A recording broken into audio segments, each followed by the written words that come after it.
नमस्ते। 12वीं पास करना किसी भी स्टूडेंट की लाइफ का एक बहुत बड़ा माइलस्टोन होता है ना?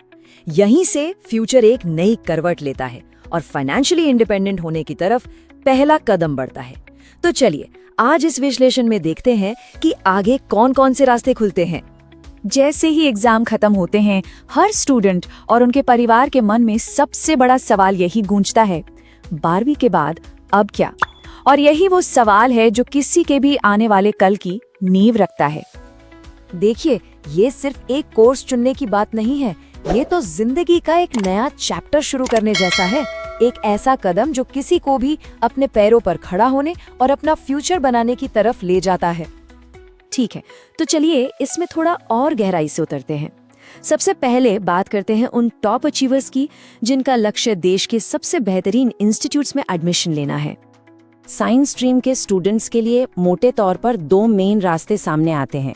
जिन्होंने मैथ्स लिया है उनका फोकस इंजीनियरिंग पर होता है, जिसका रास्ता जेईई एग्जाम से होकर जाता है, और जिन्होंने बायोलॉजी पढ़ी है उनके लिए डॉक्टर बनने का सपना नीट एग्जाम के जरिए पूरा होता है।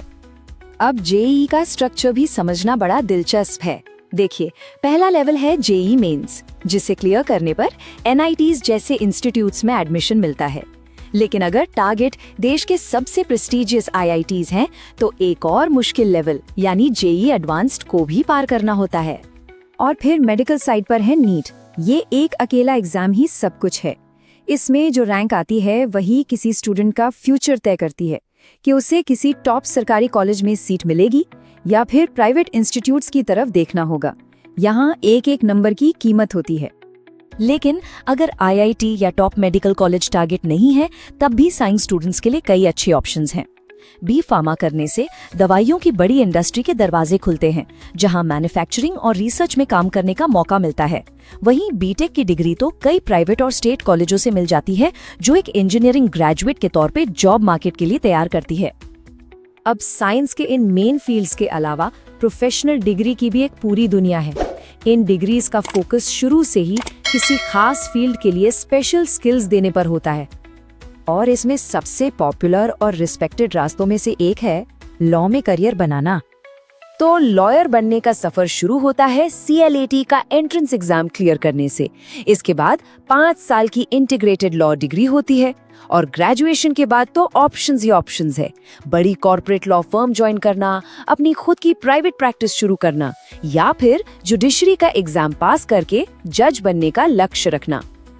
पर लॉ ही इकलौता ऑप्शन नहीं है। बीबीए के साथ बिजनेस की दुनिया में जा सकते हैं, बीसीए के साथ टेक्नोलॉजी में, और होटल मैनेजमेंट के साथ हॉस्पिटैलिटी इंडस्ट्री में।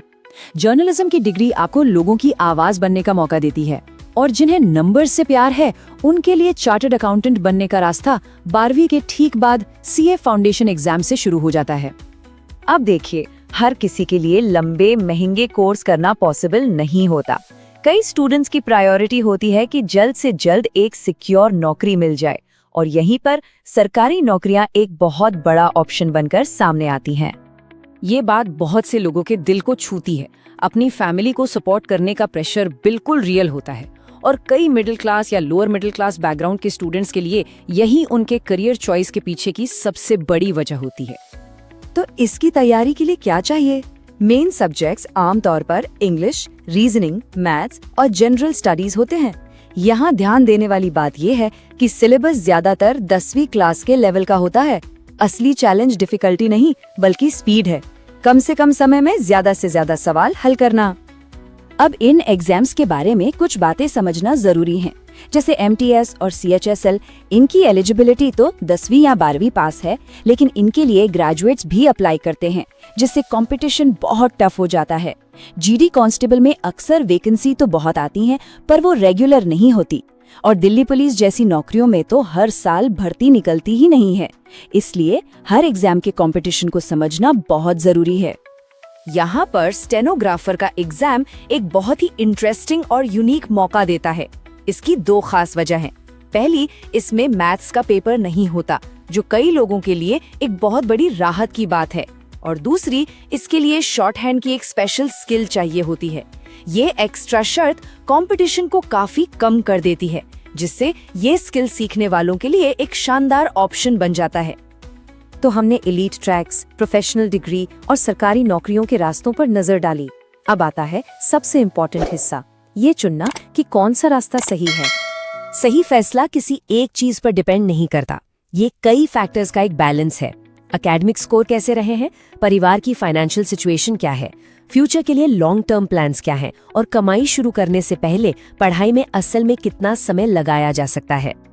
और ये याद रखने वाला सबसे जरूरी पॉइंट है, कोई एक बेस्ट करियर पाथ नहीं होता।